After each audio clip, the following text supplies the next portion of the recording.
In the small, forgotten town of Ravenswood, where the fog clung to the ground like a shroud and the trees whispered secrets to the wind, there was a house that no one dared to enter. It stood at the end of a crooked lane, its windows dark and empty, its walls covered in creeping ivy. The townsfolk spoke of it in hushed tones, calling it the Whispering House, for at night, if you stood close enough, you could hear the voices of the dead. The sun had just dipped below the horizon, casting long, eerie shadows across the town of Ravenswood.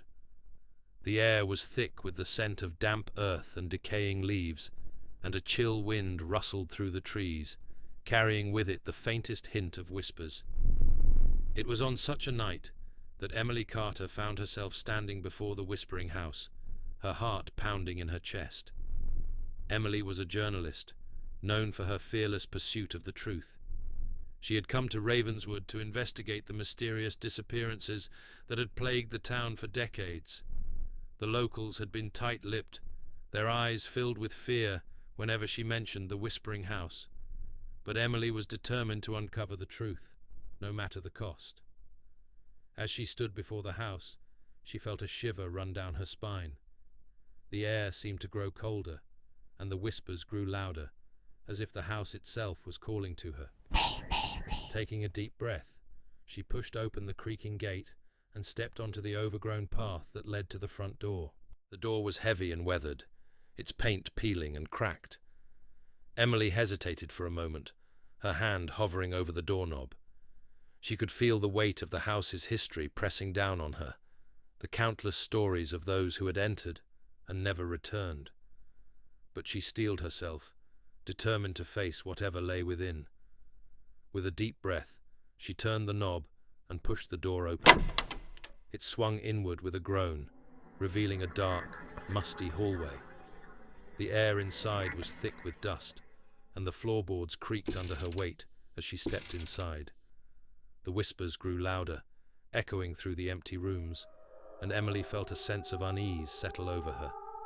She pulled out her flashlight and shone it around the hallway, revealing faded wallpaper and cobweb-covered furniture. The house seemed frozen in time, as if it had been abandoned in a hurry. Emily's footsteps echoed through the silence as she made her way deeper into the house, her heart pounding in her chest. As she explored the rooms, she couldn't shake the feeling that she was being watched.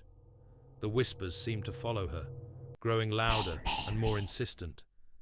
She tried to ignore them, focusing on her investigation, but the sense of dread continued to build. In the living room, she found an old, dusty journal lying on a table. The cover was worn and faded, but the pages inside were filled with neat, precise handwriting. Emily's curiosity got the better of her, and she began to read. The journal belonged to a man named Thomas Blackwood, who had lived in the house with his wife and daughter many years ago. The entries started off mundane, detailing the family's daily life, but as she read on, the tone grew darker. Thomas wrote of strange occurrences in the house, of whispers in the night, and shadows that moved on their own. He spoke of his growing fear and his desperate attempts to protect his family. Emily's heart raced as she read the final entry. Thomas wrote of a night when the whispers had grown so loud that they seemed to fill the entire house. He had tried to leave, to take his family and flee, but the house wouldn't let them go. The last words on the page were a desperate plea for help, followed by a series of frantic, illegible scribbles. A sudden noise from upstairs made Emily jump. She turned off her flashlight and listened, her heart pounding in her ears. The whispers had grown louder, more urgent, and she could hear the sound of footsteps above her. Gathering her courage, she made her way to the staircase and began to climb. The stairs creaked under her weight, and the air grew colder with each step. As she reached the top, she saw a faint light coming from one of the rooms. She approached cautiously, her flashlight held tightly in her hand. The door to the room was slightly ajar, and Emily could see a figure standing inside. It was a woman, her back turned to Emily, her long hair hanging in tangled strands. The whispers seemed to emanate from her, filling the room with their eerie chorus. "Hello?" Emily called out, her voice trembling. The woman turned slowly, and Emily gasped. Her face was pale and gaunt, her eyes hollow and empty. She opened her mouth to speak, but no words came out, only a low, guttural moan. Emily took a step back, her heart racing. The woman began to move towards her, her movements jerky and unnatural. Emily turned and ran, her footsteps echoing through the house as she fled down the stairs. She could hear the woman's footsteps behind her, growing closer with each passing moment. The whispers grew louder, filling her mind with their insistent chorus. She reached the front door and yanked it open, stumbling out into the night. The cold air hit her like a slap, and she took a deep breath, trying to calm her racing heart. She turned to look back at the house, but the woman was gone. The whispers had faded, leaving only the sound of the wind rustling through the trees. Emily knew she couldn't leave without finding out the truth. She took a deep breath and steeled herself, determined to face whatever lay within the whispering house. She turned and walked back inside, her flashlight cutting through the darkness. As she made her way through the house, she could feel the presence of the spirits growing stronger. The air grew colder, and the whispers grew louder, filling her mind with their insistent chorus. She knew she was getting closer to the source of the haunting. In the basement, she found an old, rusted door. It was locked, but she managed to pry it open with a crowbar she had found in the kitchen. The door creaked open, revealing a dark, narrow staircase leading down into the depths of the house. Emily descended the stairs, her flashlight casting eerie shadows on the walls. The air grew colder with each step, and the whispers grew louder, filling her mind with their insistent chorus. She could feel the presence of the spirits growing stronger, their anger and despair palpable. At the bottom of the stairs, she found a small, dimly lit room. In the center of the room was a large, ornate mirror, its surface covered in dust. Emily approached cautiously, her heart pounding in her chest. As she wiped away the dust, she saw her reflection staring back at her. But there was something wrong. Her reflection's eyes were hollow and empty, and its mouth was twisted into a grotesque smile. Suddenly, the whispers grew deafening, and the mirror began to glow with an eerie, otherworldly light. Emily felt a cold hand on her shoulder, and she turned to see the woman from upstairs standing behind her, her eyes filled with sorrow. "Help us," the woman whispered, her voice barely audible over the cacophony of whispers. Emily nodded, her heart filled with determination. She knew she had to find a way to free the spirits trapped within the house. She turned back to the mirror and reached out, her hand trembling. As her fingers touched the surface of the mirror, she felt a jolt of electricity run through her body. The room around her began to spin, and she felt herself being pulled into the mirror, the whispers growing louder and more insistent. When she opened her eyes, she found herself standing in a dark, twisted version of the house.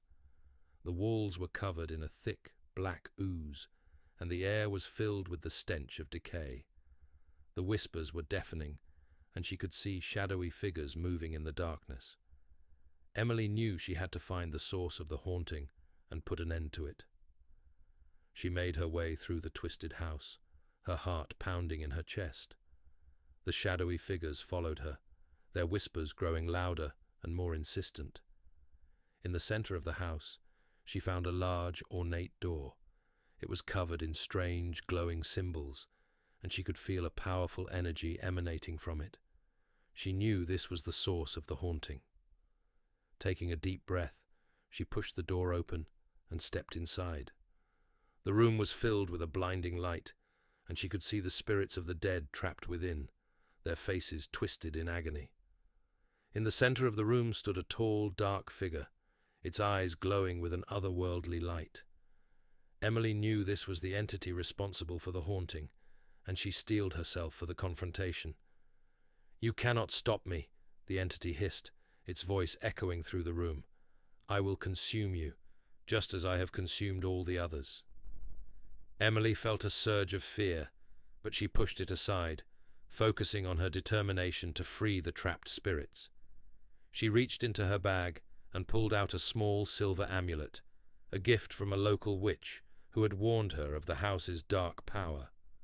Holding the amulet aloft, she began to chant the incantation the witch had taught her.